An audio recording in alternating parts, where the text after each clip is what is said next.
जय श्री राम, जय श्री राधे। आइए जानते हैं साल 2026 में विजया एकादशी कब मनाया जा रहा है। साल 2026 में विजया एकादशी 13 फरवरी दिन शुक्रवार को मनाया जाएगा। विजया एकादशी का हिंदू धर्म में अत्यंत ही महत्वपूर्ण स्थान प्राप्त है। विजया एकादशी को करने से, व्रत रखने से सभी पापों का क्षय होता है और मनुष्य धन धान्य से परिपूर्ण होता है। आइए जानते हैं विजया एकादशी की कथा। श्री राम जय राम जय जय राम, श्री राम जय राम जय जय राम। युधिष्ठिर ने पूछा, हे वासुदेव, फाल्गुन के कृष्ण पक्ष में किस नाम की एकादशी होती है और उसका व्रत करने की विधि क्या है, कृपा करके बताइए। भगवान श्री कृष्ण बोले, युधिष्ठिर, एक बार नारद जी ने ब्रह्मा जी से फाल्गुन के कृष्ण पक्ष की विजया एकादशी के व्रत में होने वाले पुण्य के बारे में पूछा था तथा ब्रह्मा जी ने इस व्रत के बारे में उन्हें जो कथा और विधि बताई थी उसे सुनो। श्री राम जय राम जय जय राम। ब्रह्मा जी ने कहा, नारद, यह व्रत बहुत ही प्राचीन, पवित्र और पापनाशक है। यह एकादशी राजाओं को विजय प्रदान करती है, इसमें तनिक भी संदेह नहीं है। त्रेता युग में मर्यादा पुरुषोत्तम श्री रामचंद्र जी ने जब लंका पर चढ़ाई करने के लिए समुद्र के किनारे श्री रामचंद्र जी जब लंका पर चढ़ाई करने के लिए समुद्र के किनारे पहुँचे तब उन्हें समुद्र को पार करने का कोई उपाय नहीं सूझ रहा था।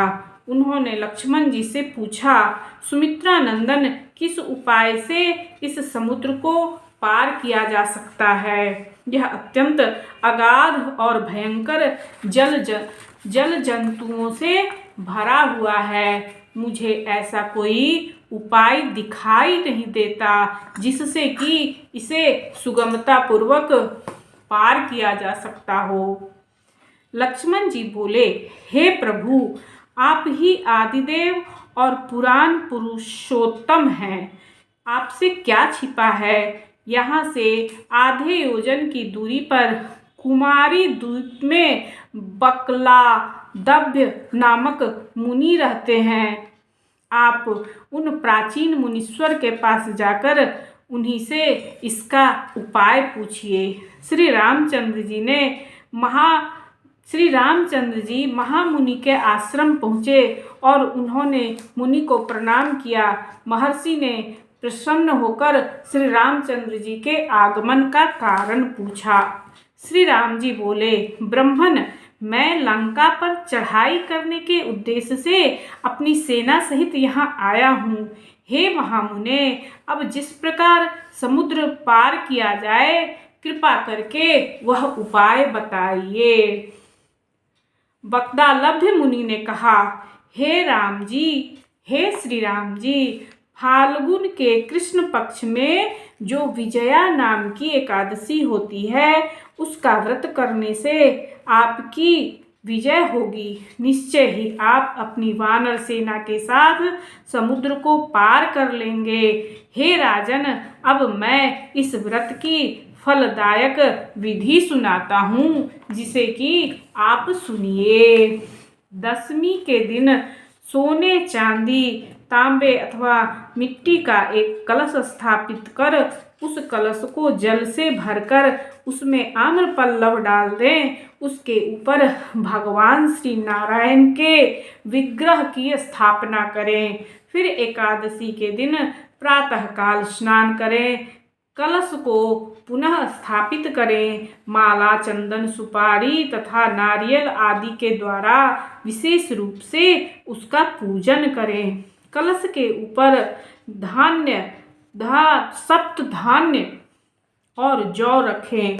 गंध, धूप, दीप और भांति भांति के नैवेद्य से उसका पूजन करें।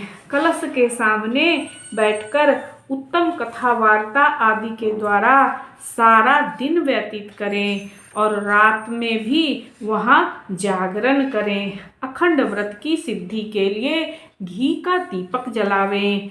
फिर द्वादशी के दिन सूर्योदय होने पर उस कलश को किसी जलाशय के समीप, नदी, झरने या पोखरे के तट पर स्थापित करें और विधिवत पूजा करके देव प्रतिमा सहित उस कलश को वेदवेत्ता ब्राह्मण के लिए दान कर दें। कलश के साथ ही और भी बड़े बड़े दान देने चाहिए। हे श्री राम जी, आप अपने सेनापतियों के साथ इस विधि से प्रयत्न पूर्वक विजया एकादशी का व्रत कीजिए। इससे आपकी विजय अवश्य ही पूर्ण होगी। ब्रह्मा जी कहते हैं, नारद यह सुनकर श्री रामचंद्र जी ने मुनि के कथनानुसार उस समय विजया एकादशी का व्रत किया। उस व्रत के करने से श्री रामचंद्र जी विजयी हुए। उन्होंने संग्राम में रावण को मारा और लंका पर विजय प्राप्त की, सीता जी को प्राप्त किया। ब्रह्मा जी कहते हैं, जो मनुष्य इस विधि से व्रत करते हैं उन्हें लोक में विजय प्राप्त होती है और परलोक भी उनका बना रहता है, परलोक में भी अक्षय बना रहता है। भगवान श्री कृष्ण कहते हैं, युधिष्ठिर, इस कारण विजया एकादशी का व्रत करना चाहिए। इस प्रसंग को पढ़ने और सुनने से अश्वमेघ यज्ञ का फल प्राप्त होता है। बोलिए विजया एकादशी महारानी की जय।